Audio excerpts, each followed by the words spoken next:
Hello and welcome to McLaren Port Huron's Today's Health Program. I'm your host, Michelle Baker. Today we're going to talk about hernias, which is a condition that affects both men and women. Joining me now is board-certified general surgeon, Dr. Zubin Bhesania. Doctor, thank you for speaking with us today. Thanks for having me on the show. Now let's begin with what is a hernia? Well, hernia is simply defined as a hole in the abdominal wall, and it can occur anywhere on our body. What are the most common types of hernias that you see in your practice? The most common hernias are located on the abdominal wall, and we see inguinal hernias, which are in the groin. We have umbilical hernias that are at your belly button, and we have incisional hernias that are located along previous incisions. Now let's start with an inguinal hernia. Will you describe this for our audience? Sure, this is actually the most common hernia we see. And basically, the groin has unique anatomy where several layers of the abdominal wall come together, and there's a potential area for weakness. So a groin hernia can happen in a man or a woman. It's more commonly in men. And what people complain of is either a mass or have some pain in that area.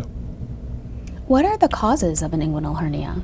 So inguinal hernias can be congenital, so that you can be born with one, or you can acquire one during life. The congenital hernias occur because during development, the area of the abdominal wall where the hernia is at doesn't close properly, and it's an area of weakness. And what we'll see is newborn babies with a small hernia. And acquired ones occur during your life, and when you have lifting, straining, coughing, and the area is weak, you can develop a hernia. So basically the pressure from any type of strain. Correct. So anything that increases intra-abdominal pressure, it can be pregnancy, it can be obesity, it can be coughing, can create a hernia.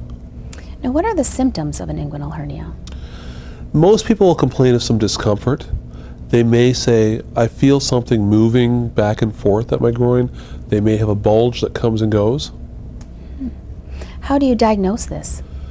Well, typically when patients come to see us, they have a pretty good idea something's going on. So we do a little history. We'll ask them questions whether they feel a mass regularly, do they have pain regularly, do they have a mass that develops when they strain, and then when we examine them, we'll actually examine the area of the groin canal and have them cough or strain and feel for a hernia. Sometimes the hernias are very small, and patients will give us symptoms of a hernia and history of a hernia, and we can't feel it.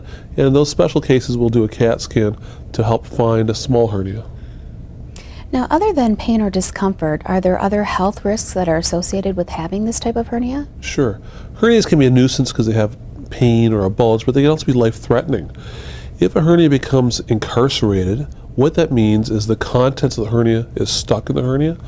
And if it's a piece of bowel, it can cause a significant problem because it can cause a bowel obstruction, leading to that portion of bowel to die.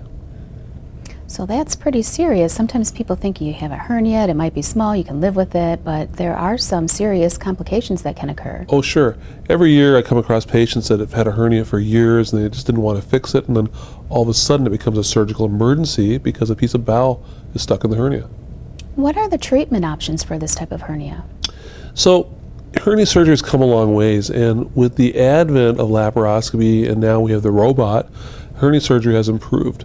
So we have the open technique where we make an incision to find the hernia and close the hernia, and then we have the laparoscopic or minimally invasive technique where we use small incisions and are able to do the procedure minimally invasively either via a laparoscope or the robot.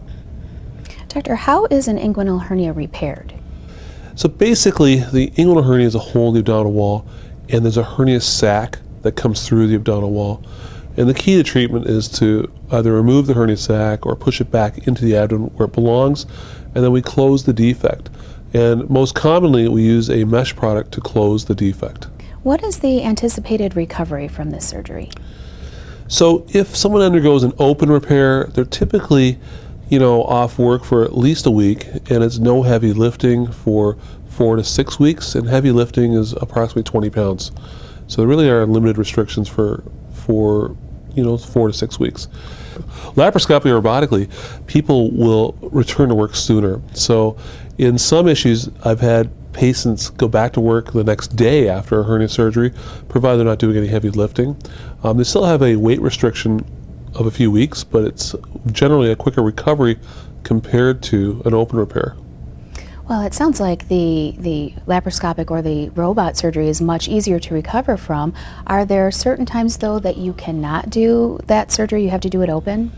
Yes, occasionally we'll see a massive hernia where people have had a hernia for a long period of time and the hernia has grown. And in those cases, we have to do it in an open technique. If someone has an incarcerated hernia with a bowel obstruction and you're worried about the piece of bowel not surviving, then we'd have to do it in an open technique. Doctor, this is great information. It's time for a break. We'll continue in a moment.